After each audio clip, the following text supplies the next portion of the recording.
Otabekka showroom rostdan yirtib yuboribsizlar. Cho'tki chiqibdi. Shu holat keltirishga qancha pul ketdi? Hop, bu showroomlarni endi men hozir taxminiy narxini sizga hammasini 1 kvadrat narxini aytib o'tishim mumkin, taxminiy narxlarini. Bu yerda mana bu panellarimiz art panel deb nomlanadi. Bular fasadniy metallический bo'ladi, art panel nomi. Bularni kvadrati hammasi uzunlari, qalin yupqaligiga qarab boshlanadi. 35-30 dollarlar atrofida bo'ladi. Kvadrat metri. Yo tomondagilar nima shunda? Bular metallический armstronglar, bular oldindan bor edi bizda.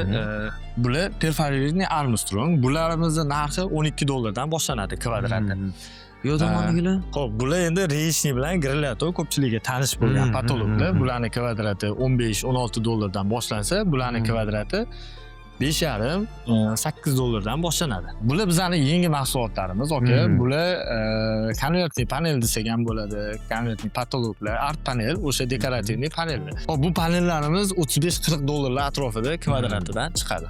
Ya'ni bu oq, jigarrang anaqalar bilan ham narxi shunda bir xil to'g'rimi? Yo'q, bularimiz valnistiy patologlar, bular ham yangi mahsulot. Targoviy sentrlarga, ya'ni umumiy ovqatlanish shoxobchalariga zo'r tushib beryapti. Bu reyshnilarimiz kvadrati 70-80 dollardan boshlanadi. Dizayni yo'q do'konlar yoki mana shu holatlar bo'lib qolsa, unda nima qilinadi? Dizayn alohida chizdirasizlarmi yoki o'zingiz dizayn qilib berasizlarmi?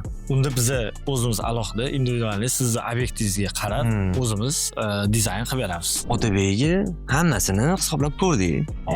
Otabekga kvadrat metrlarini bildik, narxini bildik.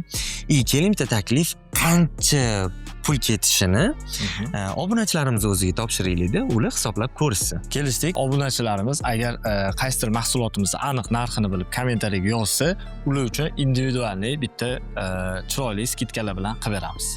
Bosamiz kommentariyaga.